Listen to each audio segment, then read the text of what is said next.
Muy buen día, amables televidentes. Gracias por acompañarnos acá en la mañana por Teleimpacto. Vamos a estar hasta las 9. Hasta las 9 vamos a estar Nelson Encarnación, Manuel Jiménez y un servidor Gregory Caimares acompañándoles. Buenos días, don Manuel. Buenos días, amigos televidentes. Buenos días, don Gregory. Así es, vamos a estar aquí, como siempre, al pie del cañón, tratando los temas que consideramos de mayor interés para que ustedes no solamente estén informados, sino edificados de lo que ocurre alrededor del mundo, pero muy particularmente en República Dominicana. Gregory, vámonos de inmediato con nuestro acostumbrado reporte meteorológico para ver qué nos dice el Instituto Dominicano de Meteorología sobre las condiciones del tiempo. El reporte del calor. Exactamente, del calor, porque ha hecho bastante calor en estos tiempos. Ay, virgencita, miren a cómo va a estar la temperatura, en cuanto, Bueno, no a cómo, sino en cuanto. empezamos, bueno, hoy es miércoles 26 de agosto, estamos en el ombligo de la semana, Sí, ¿verdad? señor, el ombligo de la semana es el miércoles. Dice Hoy. que la humedad rezagada tras el paso de la onda tropical y el viento del este generarán incrementos nubosos matutinos con posibles chubascos aislados en la costa noreste del país. En la tarde se unirá el calentamiento diurno y se esperan aguaceros, tormentas eléctricas y ráfagas de viento, en especial sobre el norte de Azua,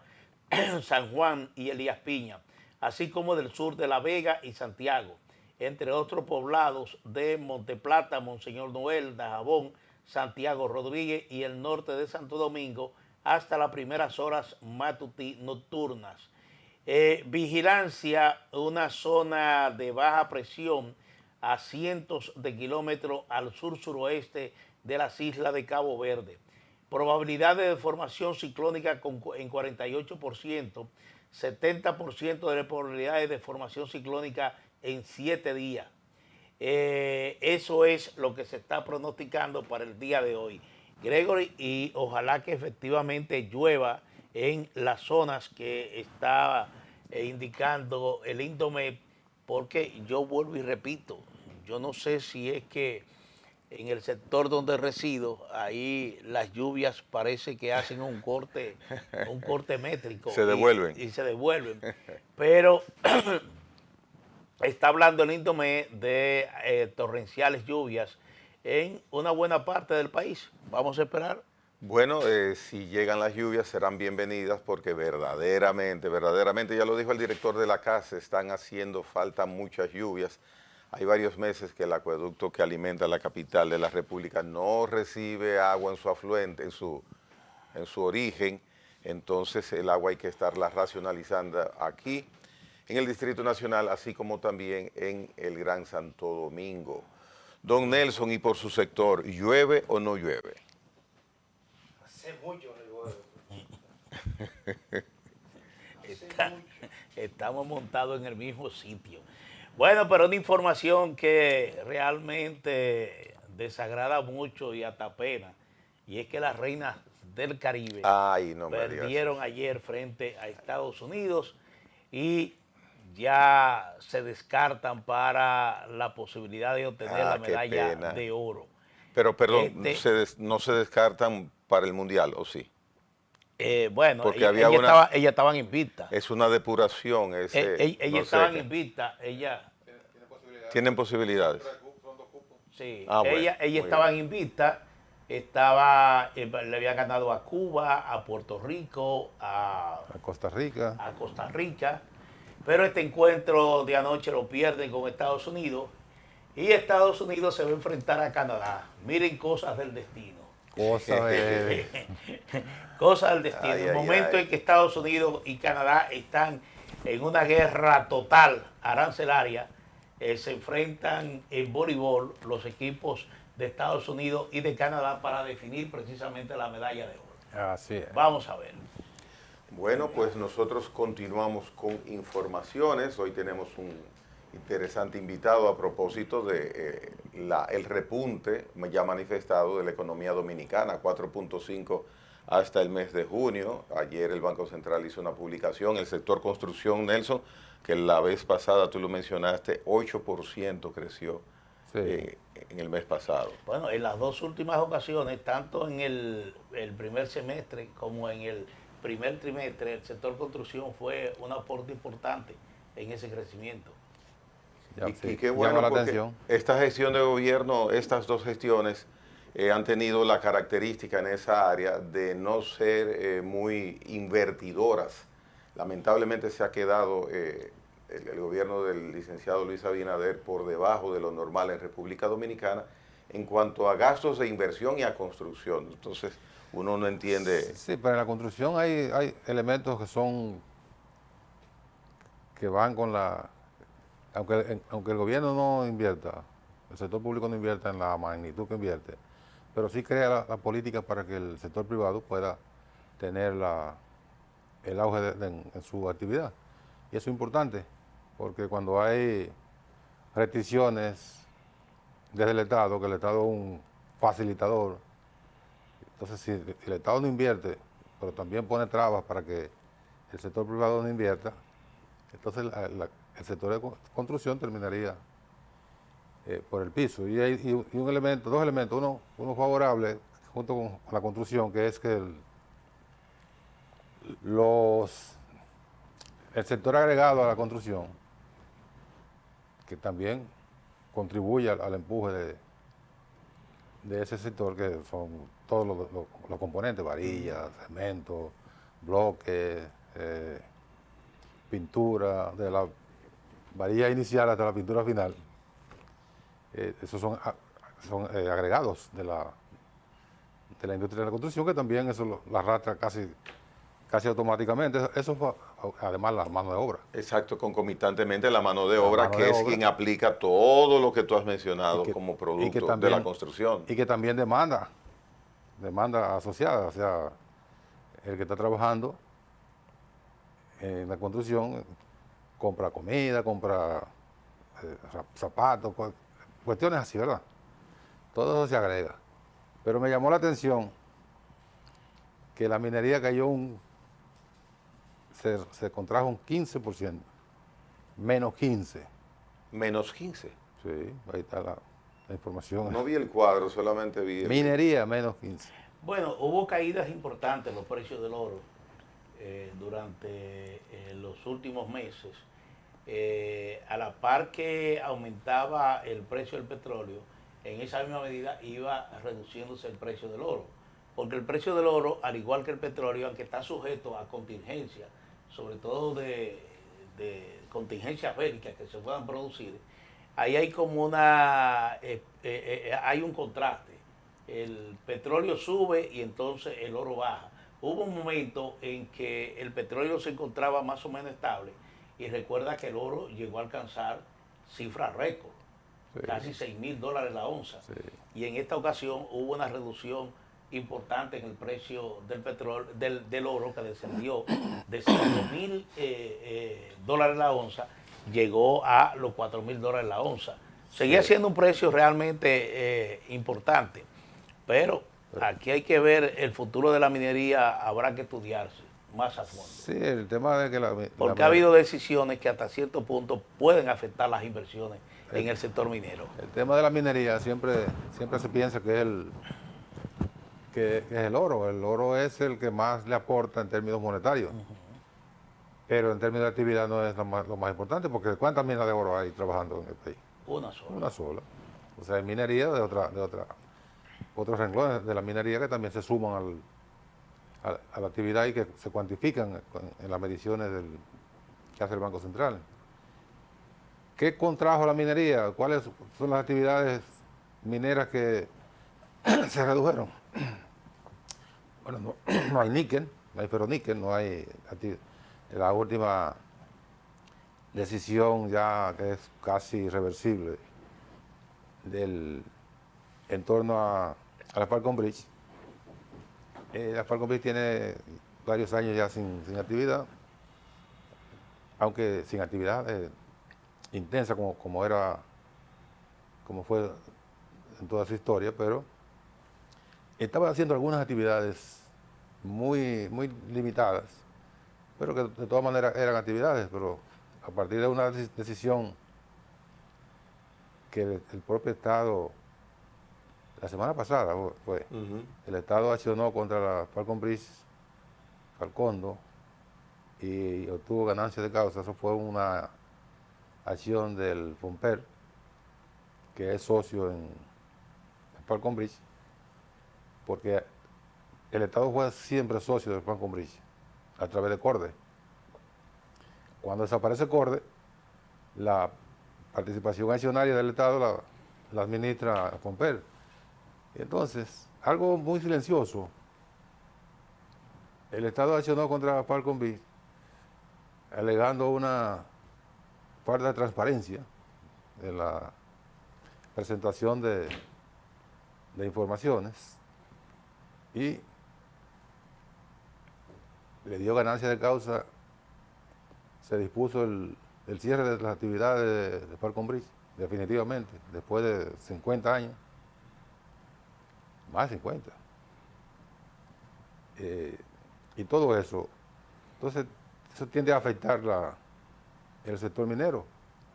Pero reitero que solo tenemos el foco en el oro por lo que eso significa. Pero lo que más actividad genera son otros medios, por ejemplo, las canteras, que venden agregados, que los sacan de canteras, no del río ya, y otro tipo de actividad minera, no metálica, que son cosas diferentes. Minería metálica, oro, cobre, plata, níquel o ferroníquel, y la no metálica, que son las demás, mármol, arena, gravilla, etcétera, etcétera. ¿Por qué se contrajo en esa dimensión la actividad minera? ¿Qué aportó además de lo que ya Manuel señalaba del oro? ¿Qué se redujo? ¿Qué actividad se redujo? Que impactó tanto que si la actividad minera no hubiera tenido ese desempeño negativo, probablemente el IMAE hubiera llegado casi al 6. Porque mira, llegó en julio al 4.6. Hubiera llegado por lo menos al 5 y algo. Vamos a preguntarle ahorita a nuestro invitado a ver si él tiene información. Sí, puedes estar seguro que la tiene. De por qué el sector minero se contrajo en esa magnitud, afectando el desempeño final del primer semestre, los primeros 7 meses del año 2026, pero que además, a pesar de eso, digo, las previsiones a partir de ese desempeño de julio, que fue de 4.6, ese desempeño y el semestre completo, los 7 meses completos, te apuntan a que al final del año andaríamos por las previsiones del Fondo Monetario Internacional y el último reporte de la CEPAL, que fijó en 4%. Uno cuando escucha el nombre de Falcon Bridge, por lo menos yo, me trae muchas reminiscencias de niño, o sea, la novedad de Falcon Bridge, de una mina tan grandota. De niños, niñas y adolescentes. De niño yo. Entonces, me pregunto, escuchando a los amigos que protegen que les gusta y viven para proteger el medio ambiente, ¿habrá valido la pena que haya existido, que haya vivido en República Dominicana Falcon Bridge? Es posible que la respuesta sea diametralmente distinta dependiendo a quién se le haga. A esa pregunta en Bonao. Sí, bueno, Por eso. Bueno, ya eso es un tema discutible, a ver realmente cuál fue el impacto ambiental de las operaciones de Falcon Bridge. Pero ustedes destacan el componente de inversión pública en el último informe del Banco Central sobre el comportamiento de la economía dominicana. Hay que recordar que durante la primera gestión de gobierno del presidente Luis Abinader, las críticas, particularmente de los economistas, se centraban en el bajo nivel de inversión pública que se estaba registrando, y eso de alguna manera afectó mucho lo que es el crecimiento económico de República Dominicana. Podría decirse que nosotros nos hemos mantenido creciendo a pesar de incertidumbre, a pesar de decisiones internas o de factores externos. El país siempre ha crecido en menor o menor medida. Ahora, hay que destacar que a partir de este segundo mandato, sobre todo, y hay que señalarlo igualmente con mucha propiedad, de la inclusión de Magín Díaz al equipo económico del gobierno como ministro de Hacienda y Economía, realmente ese porcentaje de inversión pública que el gobierno consignaba año por año en el presupuesto ha ido en aumento. Ha ido en aumento. Recientemente, el Ministerio de Hacienda emitió un comunicado donde señalaba que la inversión pública en los primeros 6 meses del año era superior a los 60.000 millones de pesos. Y eso, indudablemente, que representa un aporte importante al Producto Interno Bruto. Ustedes lo señalaron, ya sería ahondar nuevamente sobre qué impacto tiene la construcción en la economía. La construcción, de acuerdo a los economistas, es que mayor dinamismo causa en la economía. Eso junto al comercio derrama el dinero y llega a diferentes fuentes, y eso ayuda realmente a que esa inversión que se destina fundamentalmente al sector corrupción sea una inversión que se traduzca finalmente en inclusiva. Construcción, sí. El sector corrupción no aporta nada. Sí, sí, el sector construcción. Sea inclusiva porque llega a muchos sectores. Claro. Y ese fue el éxito, por ejemplo, de los gobiernos de Balaguer, sobre todo en los 12 años. Una política de construcción masiva, invasiva, provocaba que realmente el dinero circulara. Y circulara en sectores bajo, medio y alto de la población, porque impacta a todo el mundo la construcción. Y eso de que la construcción creció durante los primeros 6 meses de este año, es una información que cambia radicalmente el comportamiento que tuvo el gobierno durante su primer ejercicio. Pero básicamente la construcción privada. Sí, porque se mide la construcción como un todo. Sí. Lo que pasa es que el gobierno tradicionalmente es que mayor impacto tiene en los niveles de inversión en el sector construcción. Porque, por ejemplo, cuando la economía creció un 2%, que fue el año pasado, ¿qué fue lo que se llamó la atención? Bueno, el desplome de la inversión en la construcción, particularmente en el sector de la construcción privada de vivienda. Y en el último, para que tú completes, en el último, ¿por qué creció finalmente 2%? Porque el Estado desplegó 3 o 4 grandes proyectos.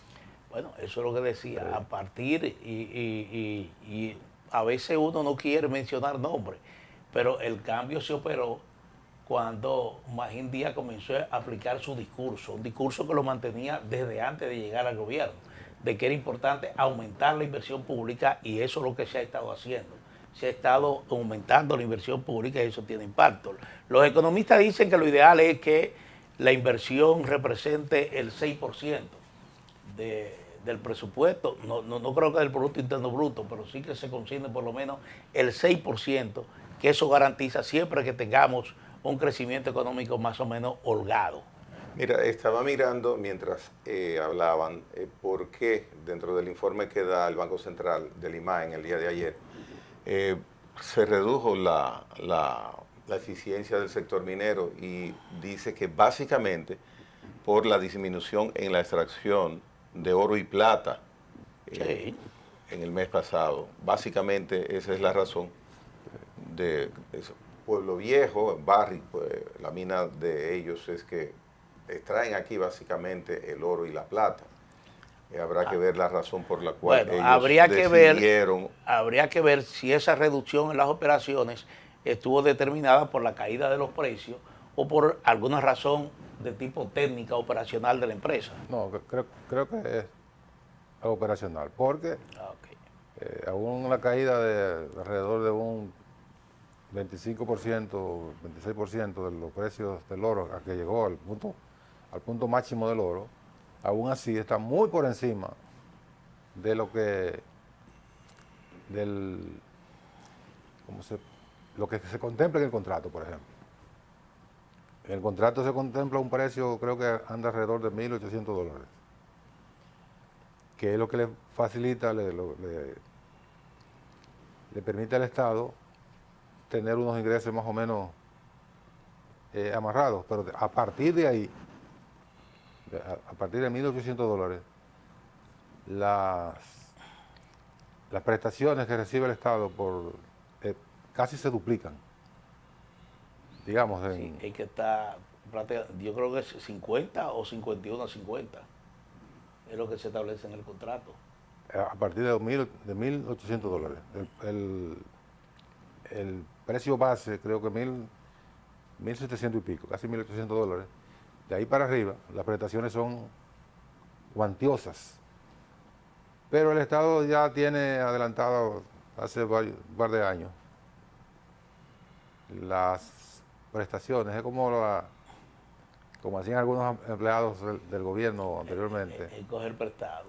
que vendían el salario de diciembre, lo vendían como en agosto o septiembre. Un prestamista que le compraba el salario. Entonces el Estado Dominicano, no solamente lo ha hecho con Falcon Bridge, lo ha hecho también con otras empresas. con otras empresas, porque el doctor Balaguer, a quien es muy difícil que tú no lo incluyas en cualquier comentario que haga, por su desempeño, su tan dilatada carrera en la... Es que es difícil. o que no, Difícil ignorarlo. Eso. casi imposible. El doctor Balaguer él llamaba a un grupo de empresarios cuando estaba corto, y esos empresarios le adelantaban el pago de impuestos sobre la renta. Pero esa costumbre continúa. Sí, No, es lo Sí, que estamos hablando. continúa. No, Pero tú mismo estás diciendo lo de Barrick, no, pero es otra cosa. pero con los empresarios también. Estas son Nelson. utilidades No, porque adelantadas. lo de Barry son ya de las ganancias que tiene Sí, proyectada el gobierno, es la sociedad. que se la adelantan. Para ti es Eso fácil no es, averiguar, eso no es indágate y te vas impuesto. a dar cuenta que... No. Por favor, claro que sí, presidente. Ay, A los empresarios no, porque antes el Estado tenía el Estado siempre ha tenido limitaciones, cualquier Estado. sí, Tenía muchas limitaciones en la recaudación de impuestos. Entonces, cuando el doctor Balaguer se veía prestado y como muy contrañido en la finanza, y como al doctor Balaguer le tenían tanta confianza a los empresarios,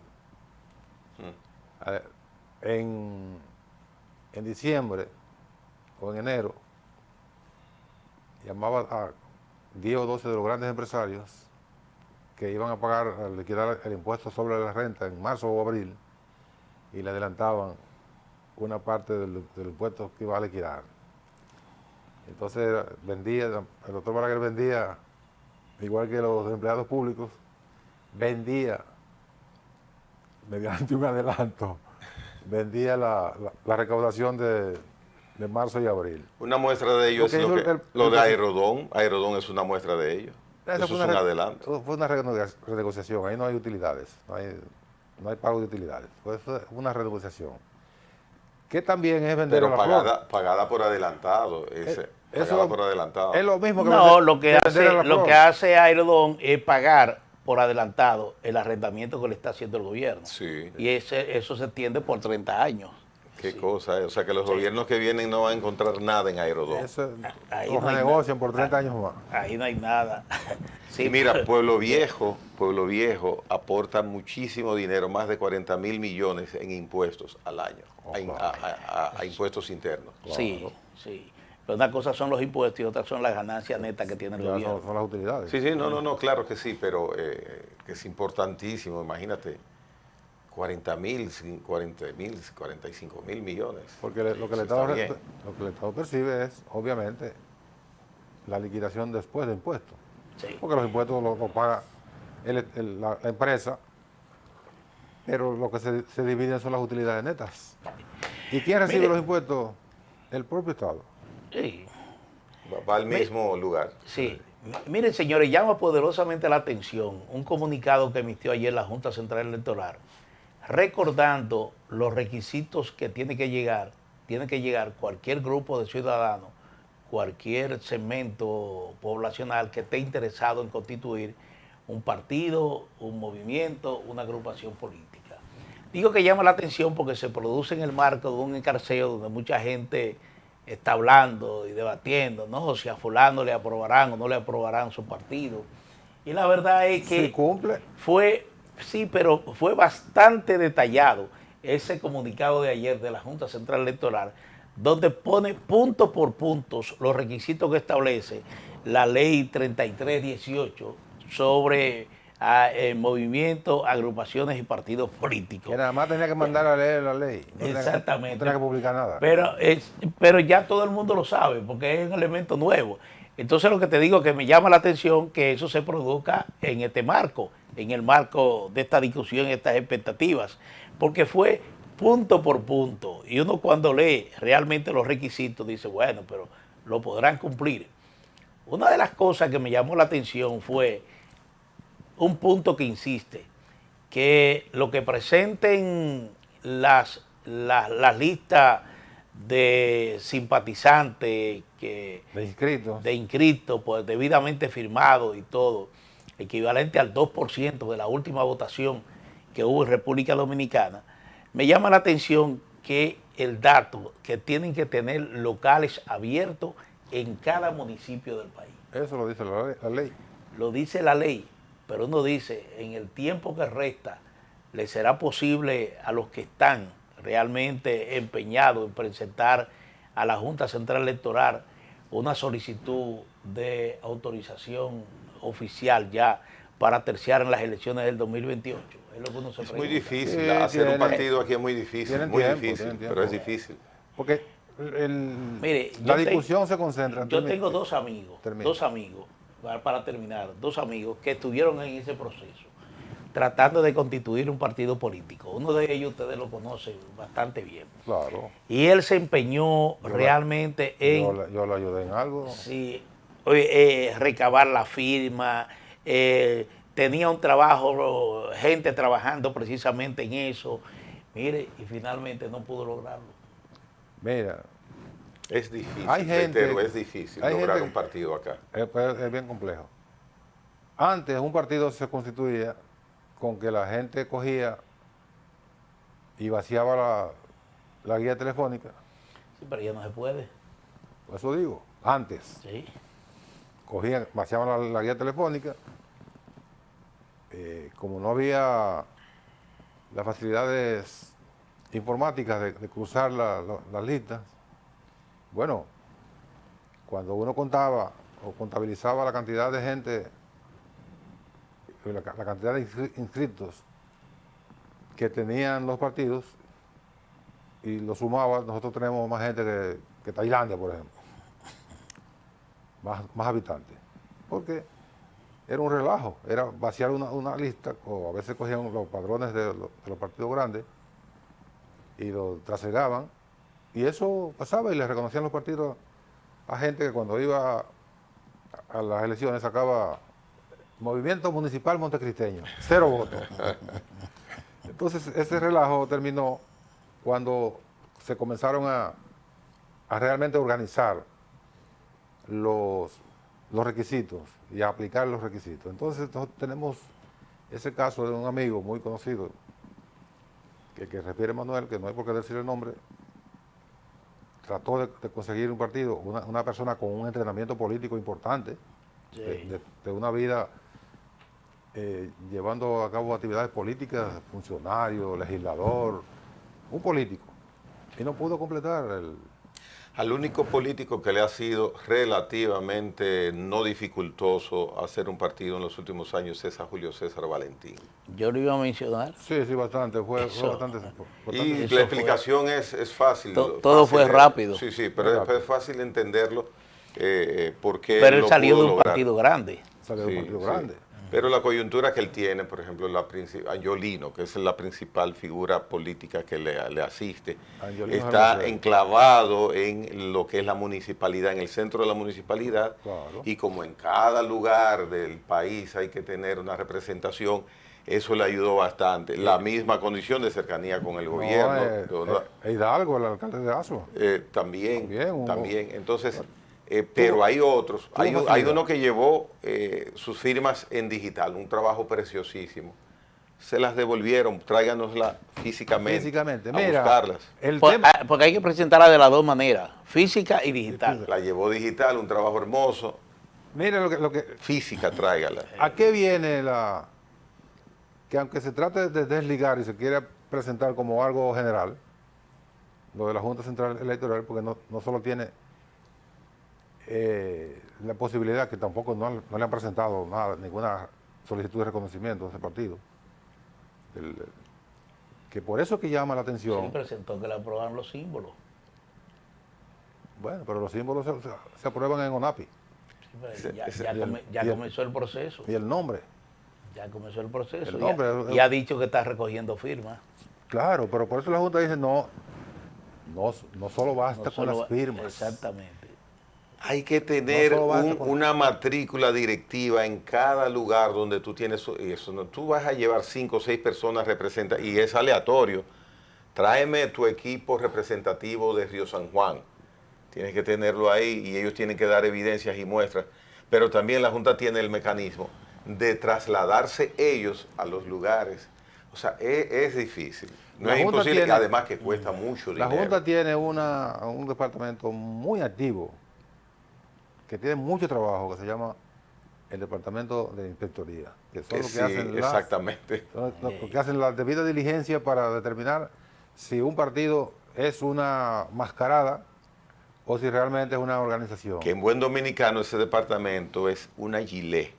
Es una Solamente los dominicanos entienden qué estamos diciendo. ¿Qué estamos No diciendo? trate, pero No. ese departamento es una gilet. Y ese proceso de fiscalización ha ido cambiando en los últimos años y se ha hecho cada vez más efectivo, porque la Junta es celosa, vuelvo y repito, en que se cumpla cada uno de los requisitos, de las condiciones que establece la ley para que un partido político sea eso aceptado está de bien. manera, tenga su reconocimiento oficial.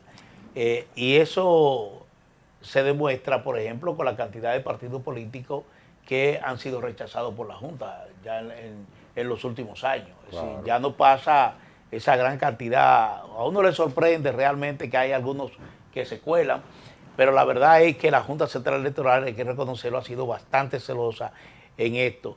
Y lo que la Junta está diciendo ahora, precisamente va en la línea de lo que tú comenzaste a plantear.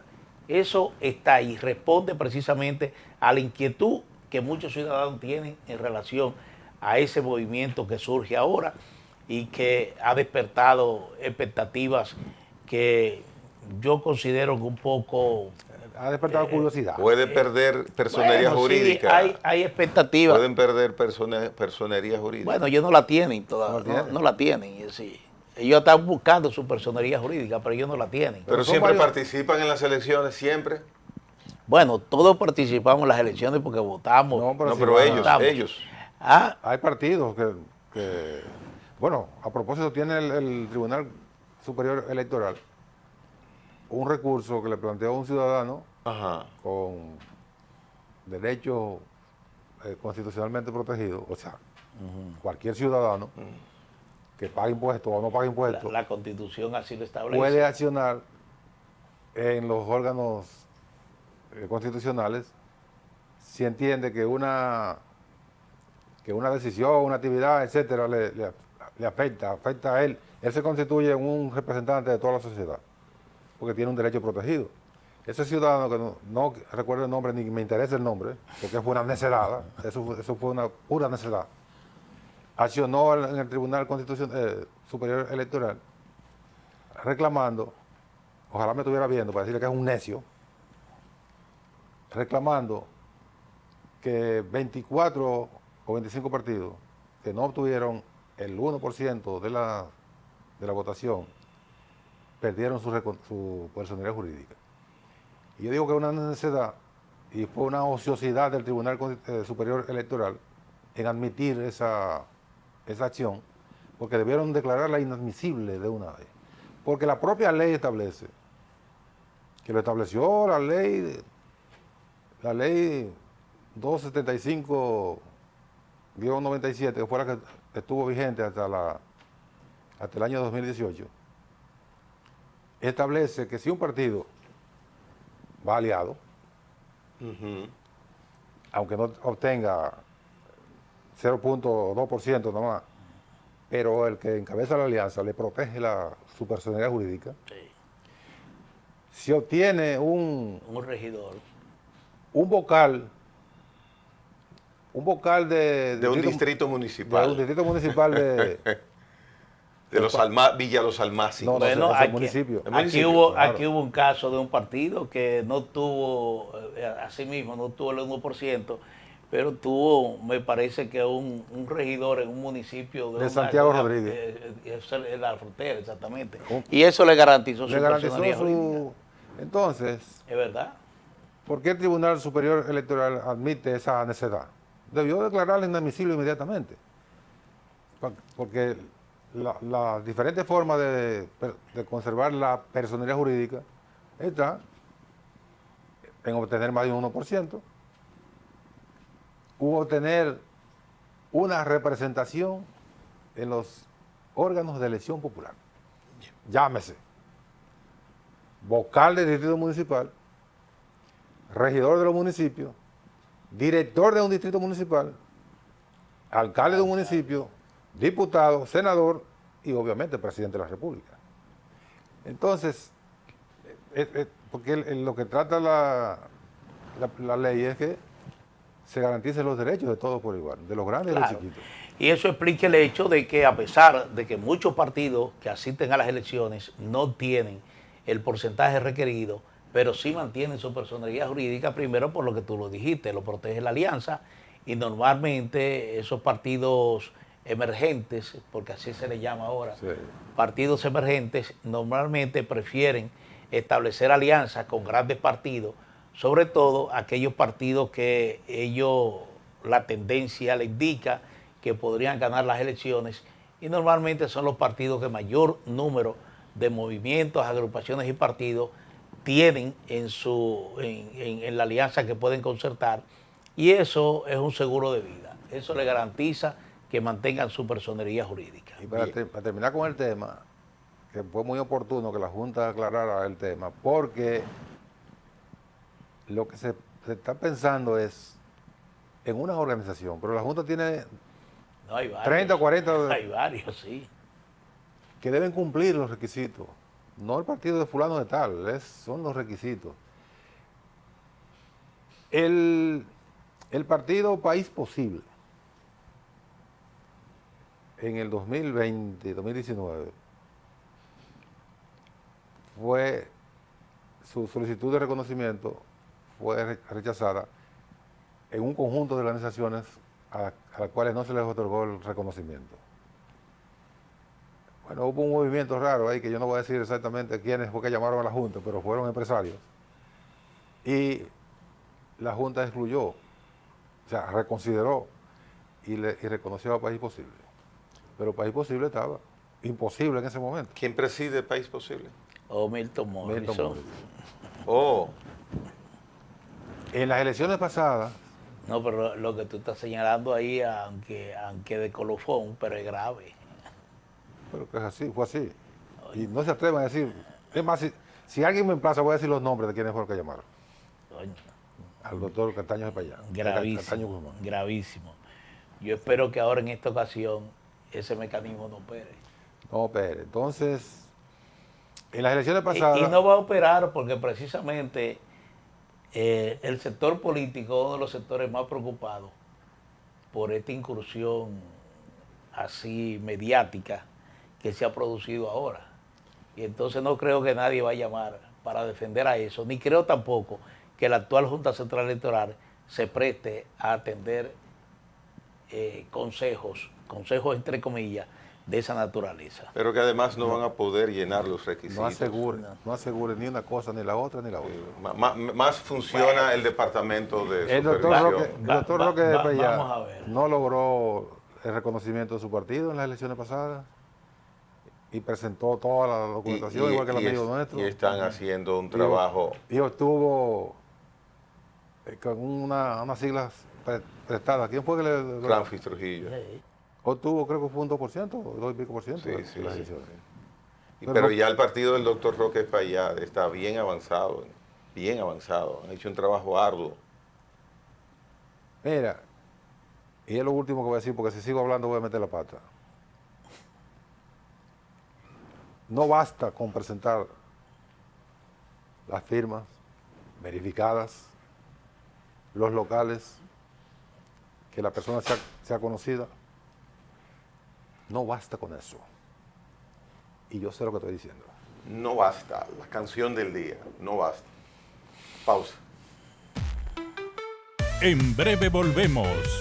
En la mañana con Teleimpacto.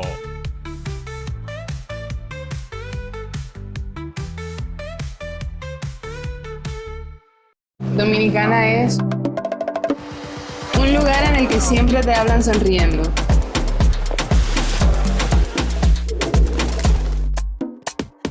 Y eso hace que todo suene distinto. Un espacio de entrevistas, análisis y comentarios de los temas de la actualidad nacional e internacional. Coge exactamente como punto de referencia. Sondeo con Luis Encarnación Pimentel y Danilo Cliné. De lunes a viernes, de 1:30 a 2:30 de la tarde, por Teleimpacto 52. La cantidad de votos que Lo saca actual Trump de ahora. una forma diferente.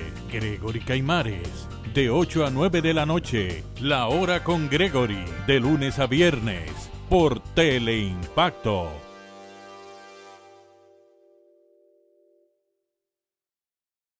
Saludos, amigos y amigas de La Respuesta.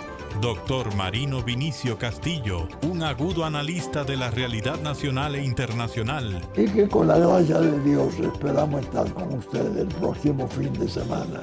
Gladiador de la palabra que ha librado todas las batallas de la vida, íntegro en el aspecto moral, con profundas convicciones y una arraigada fe cristiana. La Respuesta con el doctor Marino Vinicio Castillo, todos los domingos de 12 a 1 de la tarde, a las 3 de la tarde y 9 de la noche, por Teleimpacto.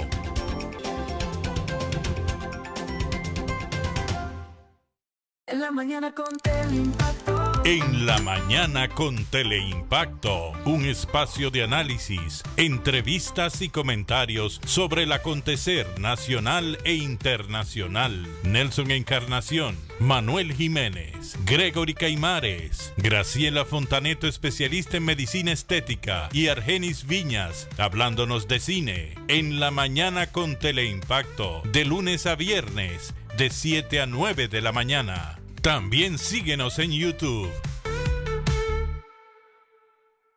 La felicitación de Abel condicionó ya Comentario, análisis, cobertura, los acontecimientos que impactan al país y al mundo, con un equipo de comunicadores expertos. Propuesta de la noche, de 7 a 8 de la noche, por Teleimpacto. Danilo Medina podrá alegar que la visita sorpresa, 60 o 60 mil millones de dólares, Periodismo objetivo. el gobierno, el presidente. De lunes a viernes, de 6 a 7 de la noche, al final de la tarde, con Manuel Fermín. Para la República Dominicana. Mucha gente no sabe eso.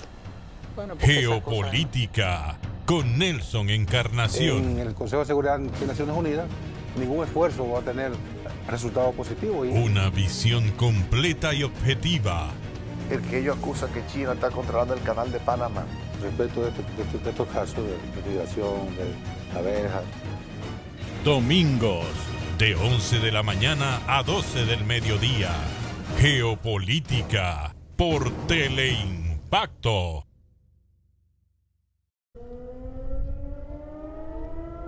Las sirenas antiaéreas son parte de la vida cotidiana de DW en español. Si bien Plasmando hechos, fomentamos el entendimiento entre las culturas y los pueblos. Con horario de 11:30 de la mañana a 12 del mediodía y de 9 a 9:30 de la noche. DW en español por Teleimpacto 52.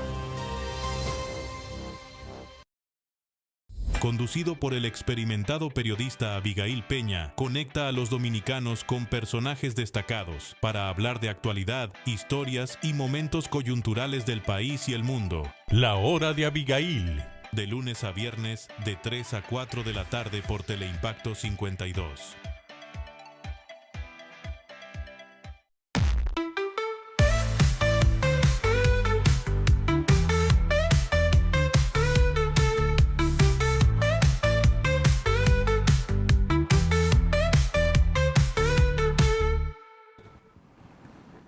Mira, hay una persona que está muy molesta con su partido, con una parte, la parte de la comunicación de su partido, Francisco Javier García. Hay un debate que hace una institución, ¿cómo se llaman esas instituciones de la opinión pública? Académica. De la sociedad civil. Sociedad civil. Gracias, Nelson. Y el debate estuvo, ahí estuvo presente Domínguez Brito, Santo Luis Domingo, de León. Santo Domingo Este fue. Santo Domingo Debate, RD Debate. Pero fue en Santo Domingo Este que lo hicieron. No, en Radio Televisión Dominicana. Ah. En el local, sí, ahí y la transmitieron algunas emisoras de radio, algunas televisoras también. ¿Y qué busca, escúchame, un debate a esta altura de juego? Para mí es muy extemporáneo, pero precandidatos. Pero tú sabes que aquí nos gusta hablar de política toda hora. Aspirante a candidatos que ni siquiera tienen la condición de candidato. No, ni de pre. Sí. Eso no existe todavía. Sin embargo, Francisco Javier García participó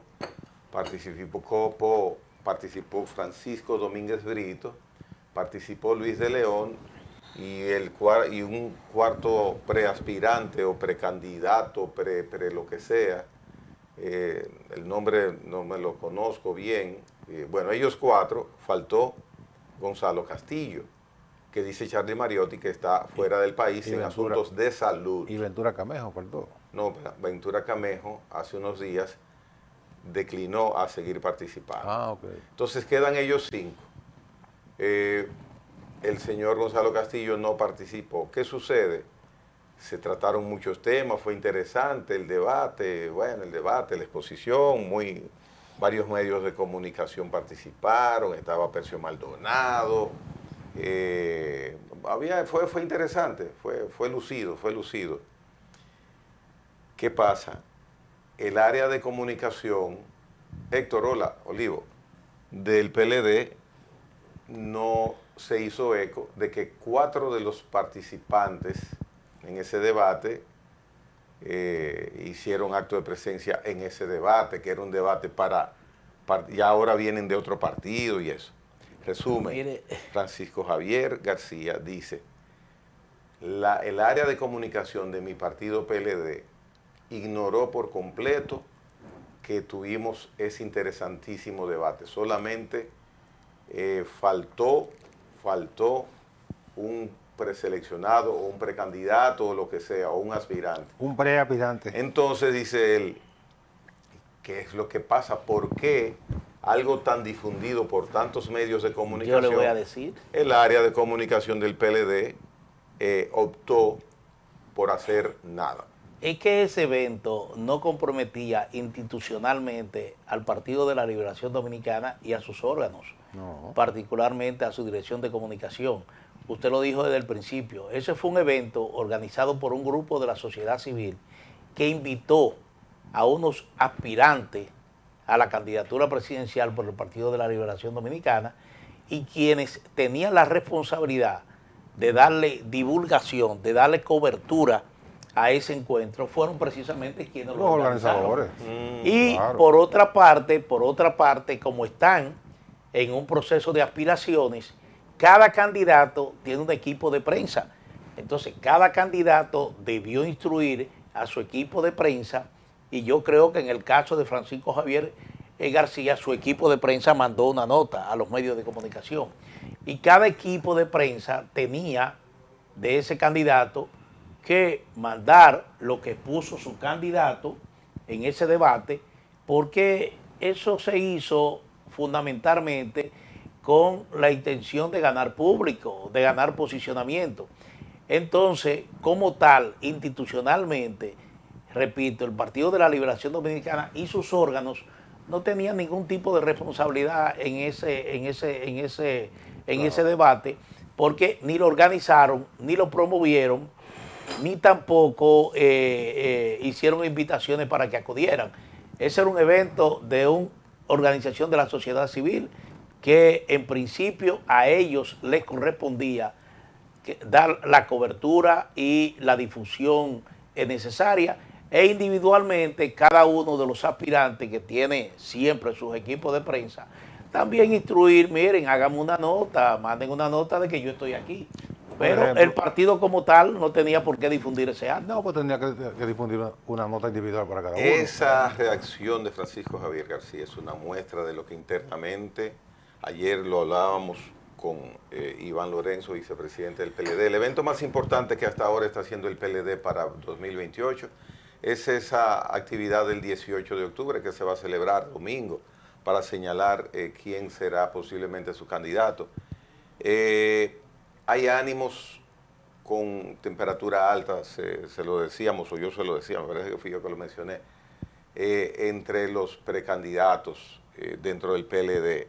El ánimo no está tranquilo, hay una inquietud. Cuando termine ese evento, que va a estar presente aquí al otro día, se comprometió Iván Lorenzo, veremos cuál es el resultado, cuál es la reacción de los que no ganaron. Veremos eso, qué pasa. Mira, Francisco Javier, no sé, Francisco Javier yo creo que fue el único, porque tiene un equipo bastante activo que se llama Inteligencia Periodística, no sé quién lo dijo. Yo recibí una nota. Él mandó una nota. Sí, yo la recibí la nota y se la publiqué en el periódico digital que manejo. Sí, él mandó una nota. Yo la publiqué también. Y los otros candidatos debieron hacer lo mismo. Claro. Al margen de él enviar la nota, hizo la crítica y la observación. Bueno, pero ¿cuál es la diferencia? ¿Que la nota la mandara a su equipo o que la mandara a la dirección de comunicación? Lo importante es que se conoció lo que él dijo. Si la dirección... Presten atención a Francisco Javier García lo que dice. Si la dirección... mire, yo creo que... Bueno, hay cosas... no voy a hablar mucho, como dice Nelson, para no meter la pata. El tema es que uno se pregunta, ¿qué tomará en cuenta la dirección del Partido de la Liberación Dominicana al momento que decide en octubre próximo señalar a un potencial candidato a la presidencia de la República? ¿Qué tomará en cuenta? Bueno, hay que tomar en cuenta la decisión interna, qué piensan realmente los miembros del partido sobre lo que están aspirando normalmente, pero normalmente hay que tomar en cuenta también el espectro nacional. Por eso se puede participar, aunque usted no sea del PLD, ahí podrá votar todo el mundo. No, el que no esté inscrito en partido político. Porque no es una primaria abierta. Semiabierta. Lo que va a hacer el PLD. Semiabierta. Semiabierta. Pero yo que no estoy en ningún partido puedo votar ese día. Se excluye a quienes no estén inscritos en otro partido. Sí, exacto. O sea que la población puede participar, que no esté inscrita en un partido. Y como según las encuestas, la población que no está inscrita en ningún partido es el 60% de ninguno. Es un buen indicio. Entonces el PLD tiene ahí el océano, el Índico por lo menos. El océano Índico para crecer. Miren, el Partido de la Liberación Dominicana vivió un proceso muy interesante en el año 2000. Bueno, en el año 2000. En el año 2000, no sé si ustedes recordarán, que habían dos aspirantes presidenciales. Uno era el expresidente Danilo Medina y el otro era Jaime David Fernández Mirabal. En ese entonces, Danilo Medina se decía era el hombre que mantenía el control de la estructura dirigencial, tanto de base, media, intermedia y nacional. Era el hombre que controlaba realmente el partido, los hilos del partido. pero Jaime David Fernández Mirabal concitaba mayor simpatía fuera del partido. Es decir, que a nivel nacional, Jaime David Fernández Mirabal era potencialmente un candidato potable porque tenía el apoyo de una población que no militaba concretamente en el Partido de la Liberación Dominicana. Y lo importante para un partido es que tú cuando selecciones a un dirigente como candidato a senador, como candidato a diputado, como candidato a alcalde, como candidato a la presidencia de la República, un elemento importante es el nivel de posicionamiento que tiene ese candidato en el electorado. Y ese punto es crucial. Porque ¿qué pasó con el Partido de la Liberación Dominicana? Bueno, el Partido de la Liberación llevó a Danilo Medina en ese entonces como candidato presidencial, pero el Partido de la Liberación Dominicana perdió las elecciones en esas elecciones del 2000 que ganó Hipólito Mejía. Fue una elección bastante cerrada. Aunque hubiese llevado a Leonel Fernández. Porque perdía como quiera. Sí, pero tú recordarás, tú tienes buena memoria y sabes que el nombre de Jaime David Fernández Mirabal tenía mayor posicionamiento a nivel nacional que el de Danilo Medina. Bueno, y lo que te estoy diciendo es que en ese entonces tú recordarás que Hipólito Mejía no tuvo el 50+1 de los votos. No.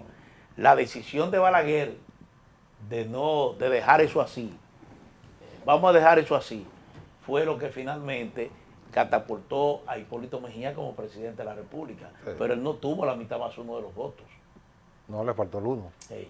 Si hubiese estado operando el Tribunal Constitucional en ese entonces, ¿qué usted cree que hubiese pasado? Primero el electoral. El electorado. Que hubiera mandado a hacer la segunda vuelta. Exacto. Pero de igual forma iba a ganar en la segunda vuelta. No necesariamente. No necesariamente. Lo que ocurre el día siguiente de la primera vuelta, desapareció. Ya al día siguiente eso desapareció, lo que ocurrió el domingo de la primera vuelta. Aquí no tenemos experiencia en segundas vueltas. Ahora vamos a retomar muy posiblemente esa vivencia. No teníamos, la única fue la primera. Y para concluir con el tema, usted lo trajo aquí a la agenda.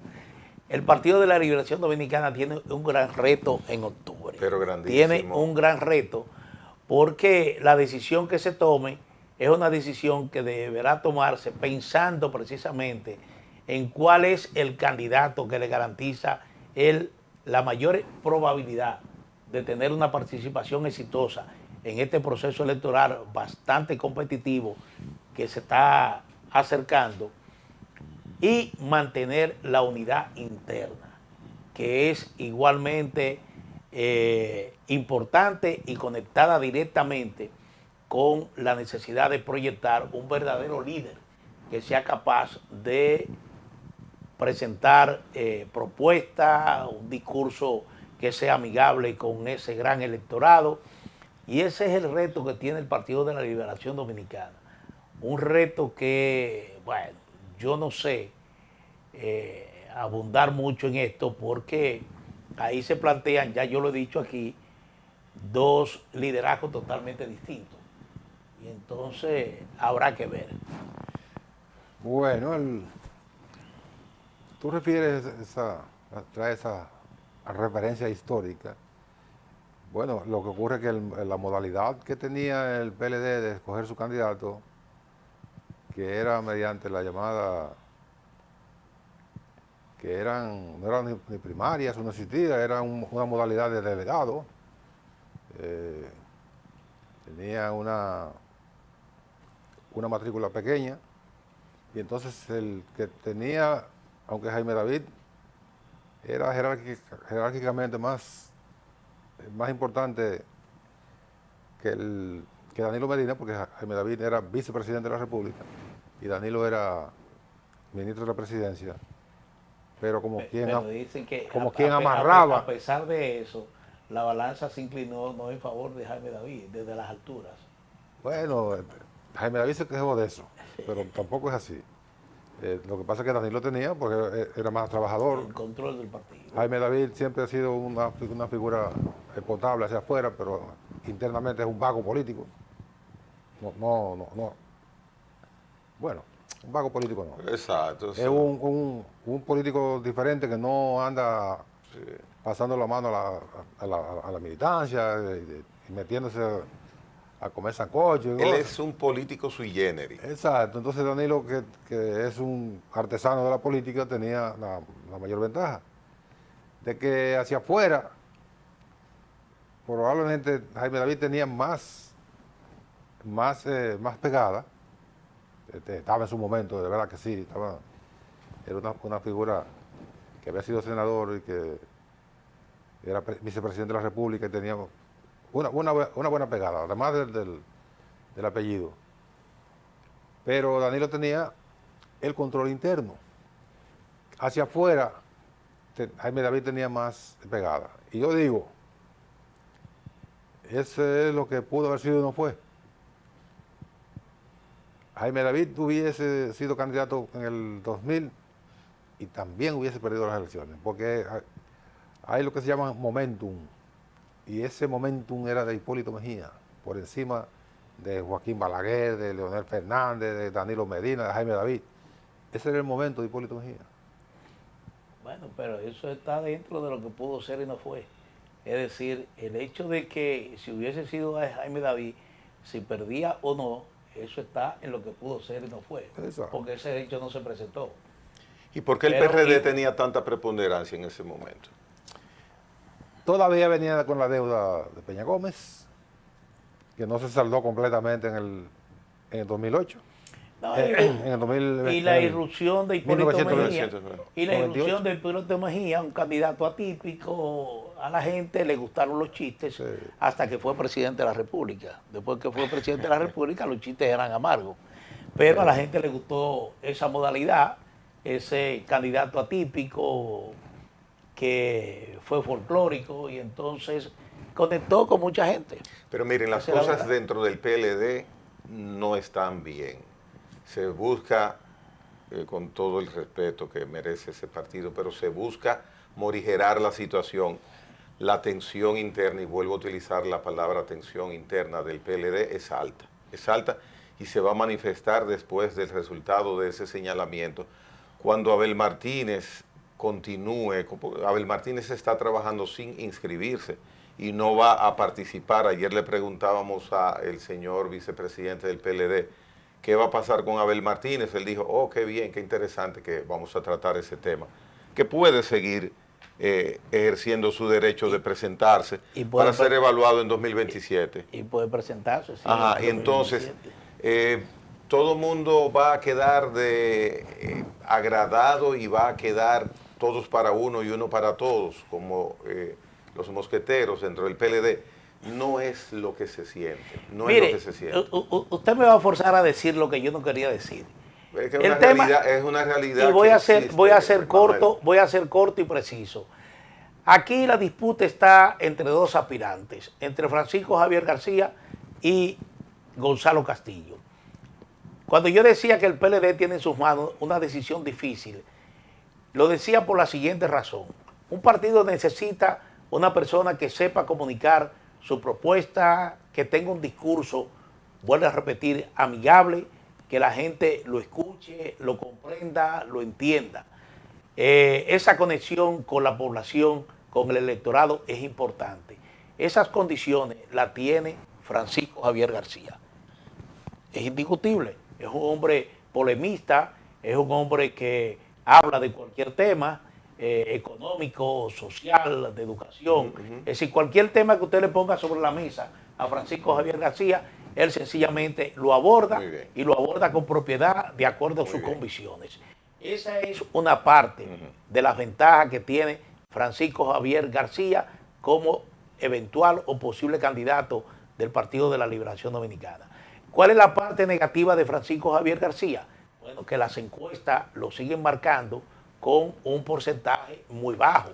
Gonzalo Castillo prácticamente lo duplica en simpatía.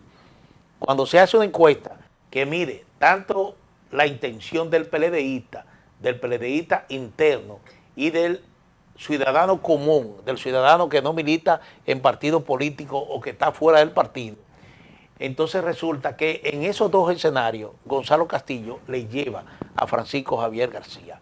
Entonces, yo te preguntaba, ¿qué va a decidir el Partido de la Liberación Dominicana?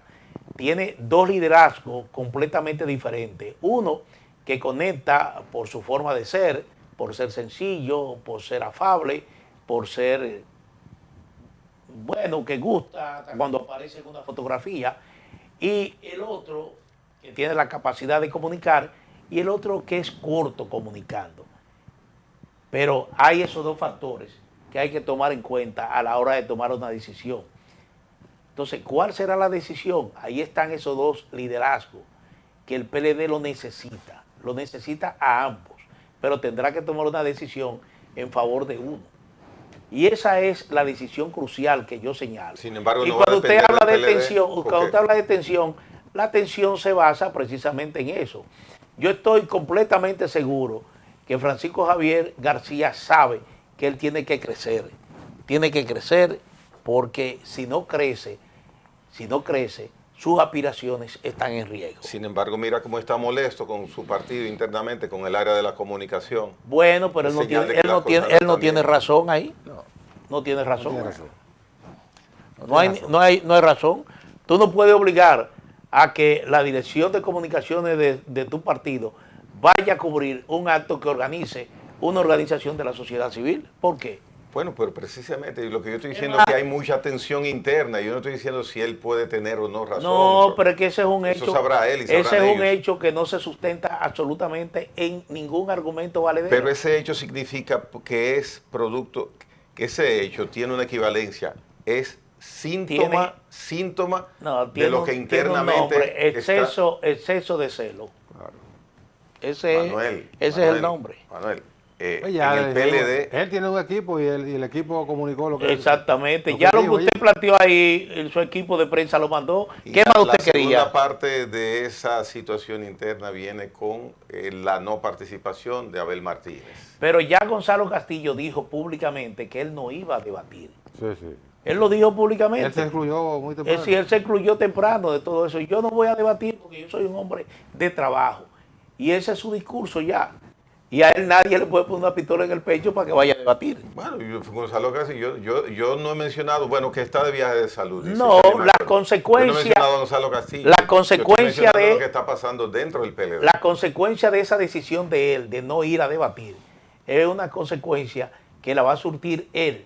Pero en estos momentos no se sabe qué tipo de consecuencia será. Es decir, si eso implica una reducción de sus niveles de simpatía, él lo dijo hace ya como un mes, ¿verdad? Sí. Y la más reciente encuesta le sigue mostrando números importantes. Sí, pero de posicionamiento. No quepa dudas que el 18 va a resultar seleccionado Gonzalo Castillo, no le quepa duda a nadie. No, la gente de Francisco Javier dice que no, que es lo contrario. No, verás que no es así. Bueno, porque ellos confían en en el manejo, ¿cómo se llama? La estructura. La conexión interna. Sí, la fortaleza en la estructura que tiene Francisco Javier. Ya yo planteé las dos figuras internas que están compitiendo. ¿Qué tiene uno y qué tiene el otro? En el caso de Abel Martínez, no es verdad que si bien este proceso de octubre no le es vinculante, no se le puede imponer a Abel Martínez. No es verdad que después que aparezca un seleccionado, que haya una decisión el 18 de octubre. Yo voy a aparecer aquí va a aparecer como precandidato en una... Me voy a tirar en paracaídas. De delegado. No va a participar. No va a participar. No. Lo de él lo hizo con una convicción que yo no entendí, porque lo que él objetó en esta oportunidad le favoreció a él. Anteriormente. Es una decisión un poco rara. Contradictoria. Sí. Pero fue su decisión. Él dijo que no estaba de acuerdo con esa modalidad que puso el PLD en práctica en el año 2022, que le benefició a él, que la repitiera ahora. Entonces se excluyó. Se excluyó de ese proceso de octubre y se excluyó del proceso como tal, porque no es verdad, que lo reitero, no va a participar después. La suerte del PLD es no más ni menos de un tercer lugar en las próximas elecciones. Bueno, tampoco eso no es tan categórico. Eso no lo sé porque usted no tiene una bola de cristal ahí. para... Acuérdate que somos expertos en política, todos los dominicanos. Sí, y aquí las cosas varían. Bueno, en el primero y el segundo pueden variar, pero la distancia entre uno y otro. En eso no se puede ser categórico. Es un partido que, si usted mira la baja votación que tuvo en el 2024 y lo que le están dando las encuestas en estos momentos, es un partido que evidencia que está en crecimiento y que está trabajando. Ahora mismo lo que dicen las encuestas es que PLD y Fuerza del Pueblo están virtualmente empatados, lo que se podría llamar un empate técnico. El Partido Revolucionario Moderno, que es el partido de gobierno, es un partido que ha venido reduciendo su porcentaje. El porcentaje que recibió en las elecciones del 2024 al porcentaje que las encuestas le están dando ahora implica una reducción de 5 o 6 puntos porcentuales, que es mucho. Entonces, tú tienes que tomar en cuenta que el actual presidente de la República, que sigue midiendo muy bien en las encuestas, no será candidato en el 2028. Saldrá a la calle a levantarle la mano a quien escojan como candidato, pero él no será el candidato. Es decir, en el fragor de una campaña política suceden muchas cosas, suceden inclusive cambios importantes que todavía uno no está en la capacidad de poder vislumbrar qué podría pasar ya en el marco de esa campaña electoral y ya finalmente en el proceso electoral en sí. En el 23, el año 2023, yo estaba tenía geopolítica en otro canal, estaba diario, y yo aventuré una temeridad, yo reconozco que fue una temeridad. Yo dije, si Abel Martínez saca un 11%, yo dejo este programa, y guarden el video, y dejo el periodismo para siempre.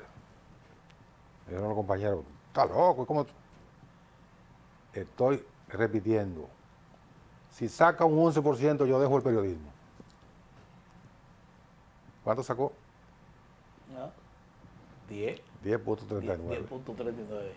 Mira, yo voy en a este momento yo no puedo aventurar esa temeridad que yo cometí en el 23, con la condición que está ahora mismo el PLD. Yo no, aunque tenga dificultad para identificar un candidato, yo no estoy en condiciones, ni lo voy a hacer, porque probablemente tendría que cumplir mi palabra. No lo voy a hacer porque las condiciones en el PLD han variado significativamente a favor de ese partido. Por eso yo digo, tercer lugar, es probable, pero yo no aventuro a esta... Sí. ¿Cuántos meses faltan? No faltan tantos, faltan 2 años, casi 2 años. ¿Quién se le dijo a años, usted, señor? Estamos en agosto, réstale 3 meses nada más. Ajá. Réstale 3 meses. Faltan 20 meses. A estas alturas yo no aventuro eso. 20 mesecitos, Manuel, 20 mesecitos. Yo voy a hacer una revelación aquí. Abel Martínez es un amigo personal de muchos años. Cuando él salió electo candidato presidencial, el Partido de la Liberación Dominicana marcaba el segundo lugar. El segundo lugar como partido de oposición aquí en la República Dominicana. Y yo le dije, tú acabas de ser escogido por un partido que está en segundo lugar. Tú no puedes dejar que ese partido baje de ese segundo lugar. Tu trabajo es mantenerte ahí, porque eres la opción primaria de la oposición política en la República Dominicana. Eso es correcto, eso es verdad, me respondió. Y yo creo que posterior a eso, el trabajo de Abel Martínez para garantizar la unificación interna en el PLD no fue realmente fue todo lo contrario. Sí. Él no garantizó esa unidad interna y hasta cierto punto el brío con que comenzó sus aspiraciones presidenciales, después que se fue cogido, ese brío como que tuvo un descenso rápido, como brusco, como una inactividad que no se entendía, inexplicable. Y yo creo que todo eso fue finalmente lo que arrojó ese porcentaje de votación en las elecciones del 2024. Eso es realmente lo que explica eso. Por eso yo decía que la decisión del PLD tiene que estar enmarcada dentro de seleccionar a un candidato que pueda conectar con esa masa de votantes que en el pasado lo llevó 5 veces al poder, pero al mismo tiempo que pueda escoger a un líder que sea capaz de tener ese desempeño, al mismo tiempo garantizar esa unidad interna, que es vital. Mira lo que está sucediendo, a mi modo de ver y en torno a lo que uno se entera. Leonel Fernández continúa solidificando su posicionamiento, sobre todo con sectores importantes del país. Muchas juramentaciones, los sectores de poder con buena interacción con ellos. El PRM, pase lo que pase en el PRM, se van a entender a final de cuentas. Ahí podrán perder fulano, perder aquella, perder aquel, ganar el otro. Se van a entender al final de cuentas. Es un partido que está en el poder, está en el gobierno. Entonces, correcto. Y al momento en que, en el momento como es ahora, en que tú tienes, hasta hoy, y por eso digo lo que estoy mencionando, un PRM que se va a mantener o enfocado en mantenerse en el poder. Un Leonel Fernández con una hegemonía dentro de su partido prácticamente total y con unas condiciones que ha venido, como dije, solidificando y su posicionamiento. Entonces, si esos dos no van a ceder ese terreno y con un PLD que tiene una situación... Mira, los externos podremos definir quién será el señalado el 18 de octubre. Los externos podremos decidir si decimos ir a votar en esas elecciones los que no estamos en partidos bueno, los externos que no son partidarios. Los que no estamos inscritos, claro que sí. Entonces, cuando un partido como el PLD, el partido más bien formado que hay en el país, el más bien formado, tiene que vivir la situación de que es una primaria semiabierta, que puede participar todo el que no esté inscrito en un partido. Pero que ¿eso es democrático? Es democrático forzado, Manuel, es democrático forzado. Estoy hablando lo que se piensa y no se dice. Entonces, no, es que no, la lógica no me dice qué ha hecho el PLD, qué está haciendo fuera del posicionamiento de las encuestas, que lo respeto. Pero ¿qué ha hecho el PLD para enamorarme, para conquistar lo que perdió? ¿Qué ha hecho después de las elecciones? ¿Qué ha hecho?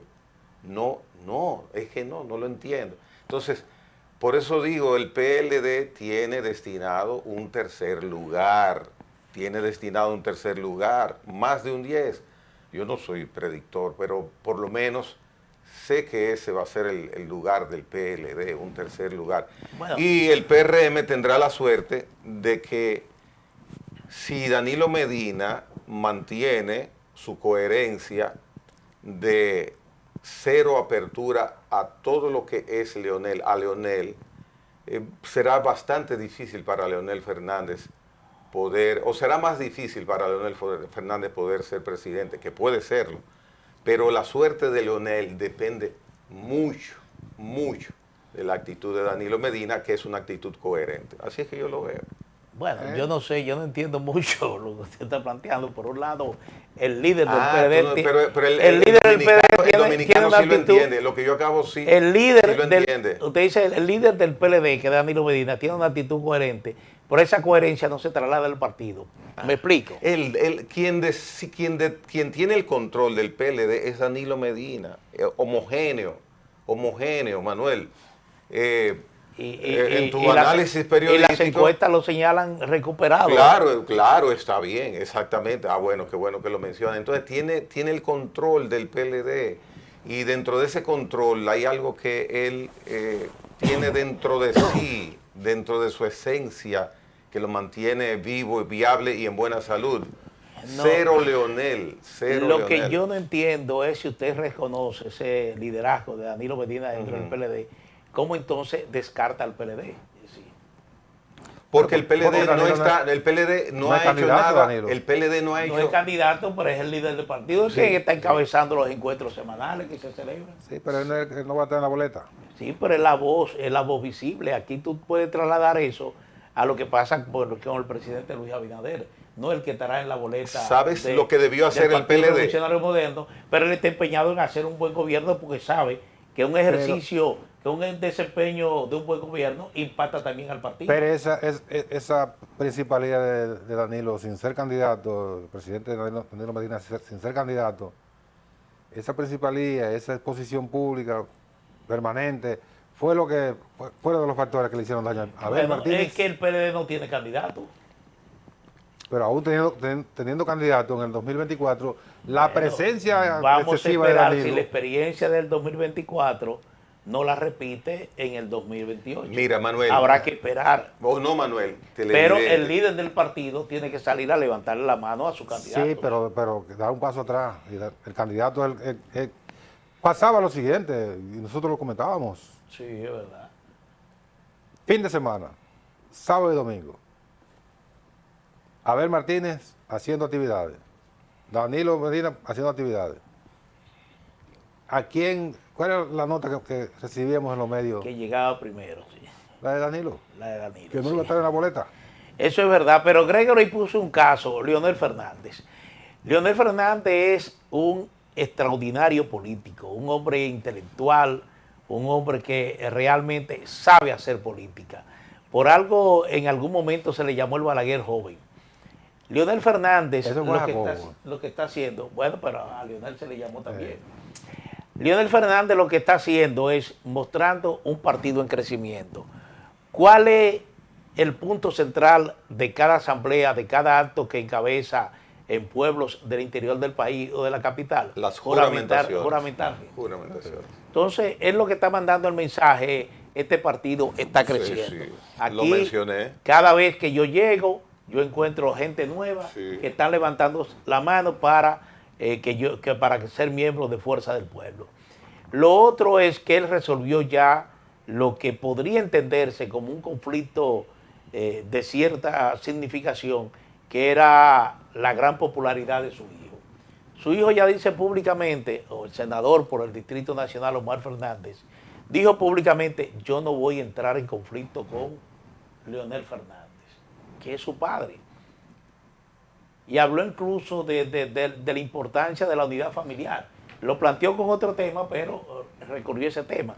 Es decir, ese conflicto en la Fuerza del Pueblo está cerrado, no hay. Pero es que Leonel Fernández tiene el camino abierto. Una ilusión pensar que eso podía ser posible. Leonel Fernández tiene el camino abierto para ser candidato presidencial del partido Fuerza del Pueblo. Era una ilusión, era una estrategia. Exactamente. Entonces, de sembrar cizaña.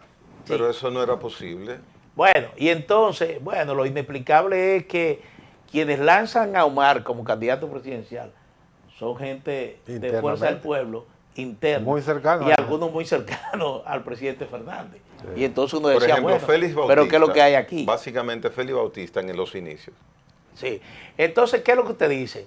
Si ese crecimiento de Fuerza del Pueblo y el crecimiento del PLD se mantiene, porque también el PLD ha mostrado en esa asamblea que encabeza el presidente Danilo Medina juramentaciones de gente, es decir, también está recurriendo al mismo método. Si el crecimiento de ambas organizaciones se mantiene, que compiten por el mismo escenario electoral, si eso se mantiene y crecen y logran un posicionamiento importante, en algunos casos cercano al 30% o superior al 30%, aquí lo que está planteado definitivamente es una segunda vuelta. Estoy de acuerdo. Estoy de acuerdo. Tendrán que encontrarse en algún punto del camino. Sí. Porque eso de neutralidad, de que no, yo soy neutral, yo dejo a mis seguidores, la gente del PLD, en el caso de que quien pase la segunda vuelta sea el presidente, bueno, al revés. En caso de que haya segunda vuelta, es lo primero que hay que establecer, y quien pase la segunda vuelta sea el presidente Leonel Fernández, y Danilo Medina con esa visceralidad que tiene contra Leonel, sí, dice, yo dejo nunca va a ver a Danilo Medina en un escenario así, llamando ni a votar por el gobierno, ni a dejar a su gente en libertad. Yo creo que no, porque él es un político que sabe que él es un político. Que la neutralidad no existe. Es un político y él ha dicho, lo dijo la semana pasada, que lo importante aquí es sacar este gobierno del poder. Sí, lo pero dijo. Que apoyen al PLD. Pero bueno, cuando pase... Bueno, es un discurso, pero hay realidades que no se pueden cambiar. Cuando pasen esas circunstancias, que son todas posibilidades, ¿verdad? Primero la posibilidad de que haya segunda vuelta, estamos hablando de escenarios de que pase Leonel Fernández, todo eso son posibilidades. Entonces habría que analizar cuál sería el comportamiento del presidente Danilo Medina en la eventualidad de que se le presente la disyuntiva de dejar a su gente en libertad. La misma pregunta se aplica. ¿Cuál sería la posición del presidente Fernández en caso de que a él se le presente también la También aplica para ambos. De quedar en un tercer lugar y entonces vamos decidir qué hacer, ¿verdad? Aplica para ambos. Exactamente, aplica para ambos. Bien, pausa. En breve volvemos. En la mañana con Teleimpacto.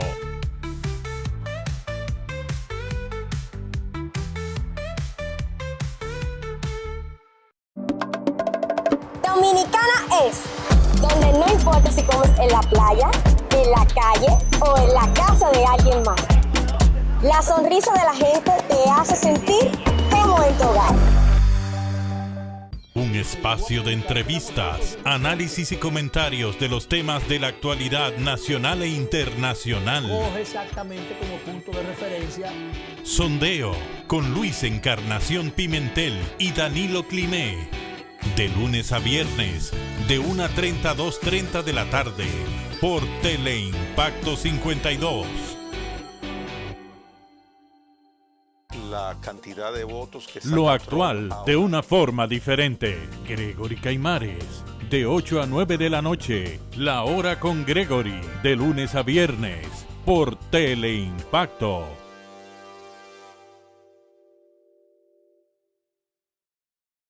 Saludos, amigos y amigas de La Respuesta. Doctor Marino Vinicio Castillo, un agudo analista de la realidad nacional e internacional. Y que con la gracia de Dios esperamos estar con ustedes el próximo fin de semana. Gladiador de la palabra que ha librado todas las batallas de la vida, íntegro en el aspecto moral, con profundas convicciones y una arraigada fe cristiana. La Respuesta con el Doctor Marino Vinicio Castillo, todos los domingos de 12 a 1 de la tarde, a las 3 de la tarde y 9 de la noche, por Teleimpacto.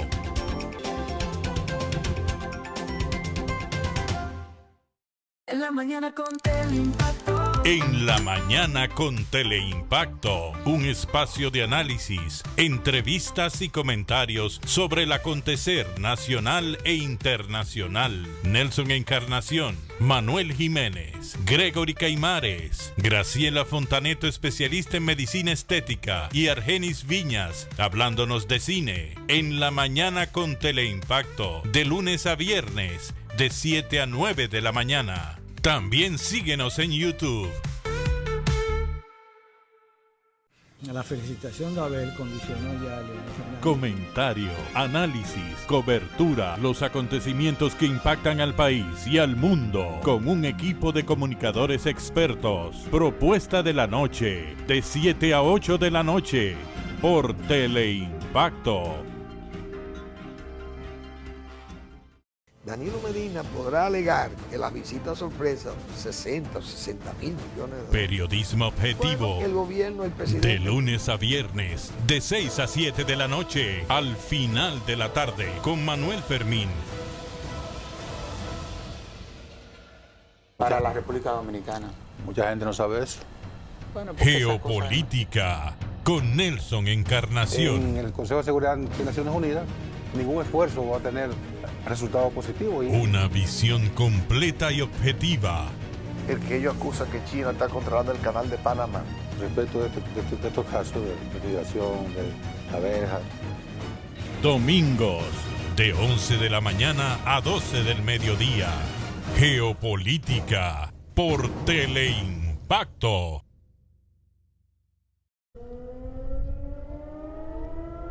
Las sirenas antiaéreas son parte de la vida cotidiana de DW en español. Plasmando hechos, fomentamos el entendimiento entre las culturas y los pueblos. Con horario de 11:30 de la mañana a 12 del mediodía y de 9 a 9:30 de la noche. DW en español por Teleimpacto 52. Conducido por el experimentado periodista Abigail Peña, conecta a los dominicanos con personajes destacados para hablar de actualidad, historias y momentos coyunturales del país y el mundo. La Hora de Abigail, de lunes a viernes de 3 a 4 de la tarde por Teleimpacto 52.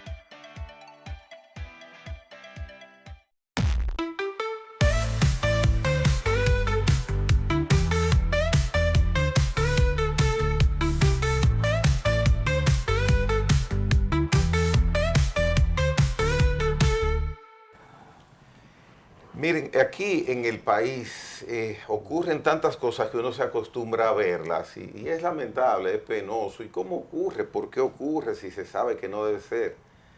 Bueno, pues me voy a algo macroempresarial, institucional. Circe Almanzar, empresaria, ha indicado, también el ministro... Asesora empresarial, ella no sí, es empresaria.